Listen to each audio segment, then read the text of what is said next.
Activités et événements permettent de représenter ce qu'on appelle le chemin parfait, c'est-à-dire le déroulé du processus lorsque tout se passe bien, sous la forme d'une séquence unique d'activités.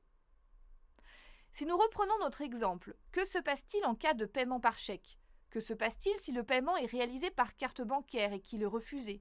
Ou encore si le client a une carte de fidélité? On se rend rapidement compte que notre modèle n'est pas complet et que de nouveaux concepts doivent être proposés pour répondre à ce cas de figure. Dans cette vidéo, nous allons donc introduire un nouveau concept, les passerelles.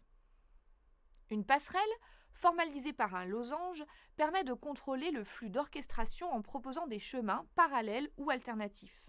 Plus formellement, une passerelle permet de gérer soit la divergence ou division d'un flux en plusieurs, soit inversement la convergence ou réunion de plusieurs flux en un seul.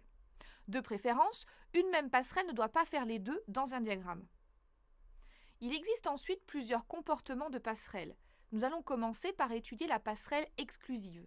Cette passerelle est utilisée pour créer des chemins alternatifs dans un processus. C'est la passerelle par défaut.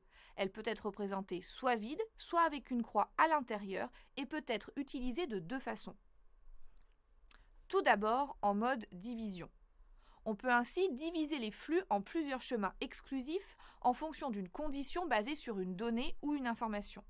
Lorsqu'un jeton arrive sur une passerelle exclusive, il se retrouve à un carrefour avec plusieurs routes possibles. Le chemin à prendre sera défini en fonction des différentes conditions indiquées sur chaque chemin. Il est important de noter qu'une passerelle n'est porteuse d'aucune action et ne consomme donc pas de ressources. Elle ne fait que tester une condition. Les informations nécessaires au choix du chemin à prendre doivent être connues en amont. Pour cela, les passerelles exclusives sont souvent précédées d'activités de recherche ou demande d'informations, de calcul de résultats, de contrôle ou de prise de décision. Reprenons notre exemple. Une fois que le client a demandé la note, on lui demande s'il possède une carte de fidélité. S'il possède une carte, une remise est alors appliquée sur le montant du repas. On souhaite donc proposer deux chemins possibles, en fonction de si le client possède ou non cette carte. Côté formalisme, on remarque plusieurs choses. Les passerelles sont reliées aux autres concepts par des flux de séquences. On note sur les flux de séquences les conditions des différents chemins possibles.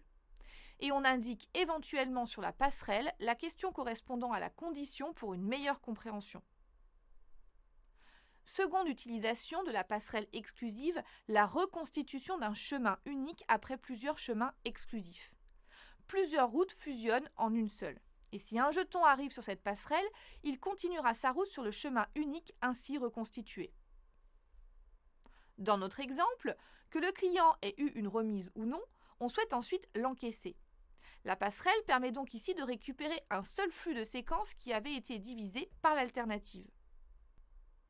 Notre exemple précédent montrait une alternative avec deux chemins, mais on peut en modéliser plus. Dans la mesure du possible, il est conseillé que toutes les routes possibles soient formalisées afin que le processus ne se retrouve pas bloqué sans fin sur une passerelle, surtout dans le cas d'un processus exécutable.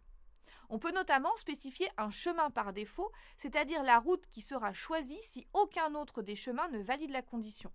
On le traduit par un trait oblique sur le chemin en question et cela garantit la continuité de la séquence. Dans notre exemple, demandons le moyen de paiement à notre client. Il peut payer par carte bancaire, chèque ou espèce. Tout autre moyen de paiement est refusé et on lui redemande alors un autre moyen de paiement. Le chemin par défaut permet de modéliser toutes les autres propositions que celles permettant l'encaissement. On notera qu'une passerelle exclusive de réunion des flux peut être facultative. Il est possible d'alléger le diagramme en connectant les différents flux directement sur une activité ou sur un événement. Rappelez-vous également que la passerelle exclusive peut être écrite de deux façons, soit vide à l'intérieur, soit avec une croix. Et donc que vous voyez l'une ou l'autre dans un processus, il s'agit d'une passerelle exclusive. Maintenant, la bonne pratique veut que dans un processus, on s'en tienne au même formalisme pour éviter les confusions.